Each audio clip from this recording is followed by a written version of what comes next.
ಆಂತರಿಕವಾಗಿ ಪಕ್ಷದಿಂದ ಮತ್ತು ನಮ್ಮ ವರಿಷ್ಠರಿಂದ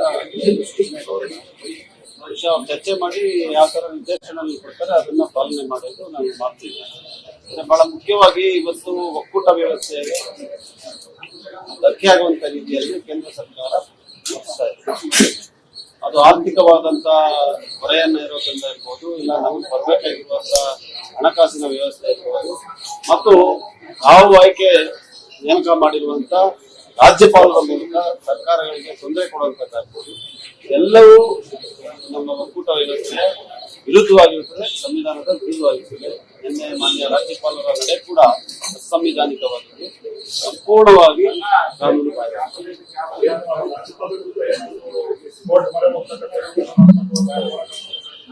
ಇಲ್ಲ, ನಾವು ರಾಜ್ಯಪಾಲರು ಬರಲಿಲ್ಲ ಅಂತ ಹೇಳಿದ್ರೆ ಬಹುಶಃ ಸ್ವತಂತ್ರ ಭಾರತದ ಇತಿಹಾಸದಲ್ಲಿ ಮೊದಲನೇ ನಿರ್ದೇಶನ ಆಗಿದೆ.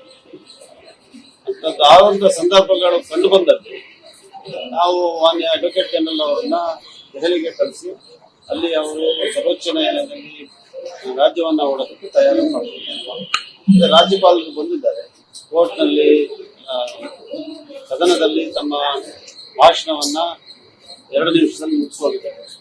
ಈಗ ಭಾಷಣವನ್ನ ಓದಿ ನಾವು ಅದನ್ನ ಈಗಾಗಲೇ ಸಭಾಧ್ಯಕ್ಷರ ಕಾರ್ಯದರ್ಶಿಗಳು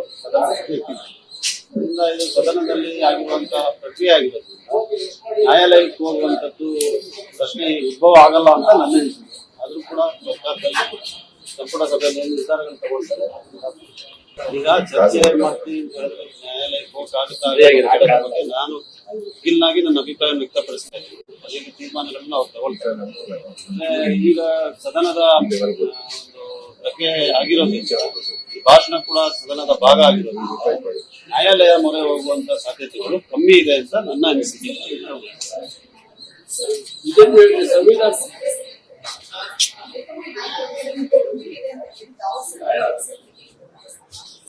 ತಪ್ಪೇನಿಲ್ಲ, ಅವ್ರು ಹೇಳೋದ್ರಲ್ಲಿ ಏನು ತಪ್ಪಿಲ್ಲ, ಕ್ರಮಕ್ಕೆ ಫಲ ಸಿಗುತ್ತೆ.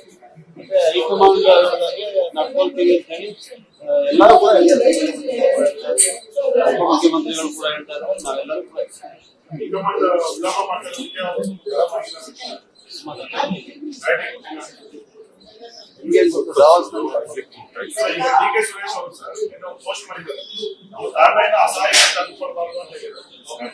ಈಗ ಏನಾಗುತ್ತೆ, ಹೇಳಿಕೆಗಳನ್ನ ತಾವು ಯಾವ ರೀತಿ ಪರಿಗಣಿಸ್ತೀರಿ, ಸಂದರ್ಭಗಳಿಗೆ ಅನುಗುಣವಾಗಿ ಮಾಡುವಂಥದ್ದು ಅವರವರ ಇಂಟರ್ಪ್ರಿಟೇಷನ್ ಬೇಕಿರುತ್ತೆ.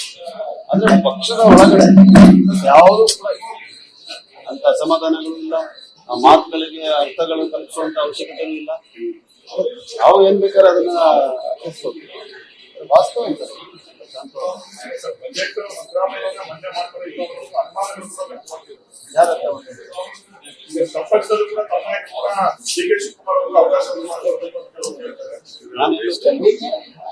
ಮುಖ್ಯಮಂತ್ರಿಗಳು ಬಜೆಟ್ ನ ತಯಾರಿ ಸಭೆಗಳನ್ನು ನಿನ್ನೆ ಕೂಡ ಮಾಡಿದ್ರು, ತಯಾರು ಮತನೆ ಮಾಡಿ. ಶಿಡ್ಲಘಟ್ಟ ಪ್ರಕರಣದಲ್ಲಿ ಅಂಬೇಡ್ಕರ್ ಅವರಿಗೆ ಮತ್ತೊಂದು ಬೆದರಿಕೆ ಆಸಿಡ್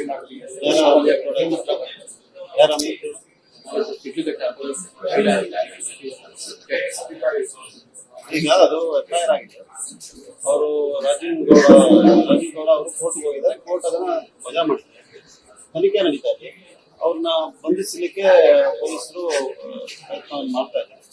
ಗೃಹ ಸಚಿವರು ಕೂಡ ಸೂಚನೆಯನ್ನು ಕೊಟ್ಟಿದ್ದಾರೆ, ಮುಂದಿನ ಸೂಚನೆ ಕಾನೂನು ಕ್ರಮ ಜರುಗಿದೆ.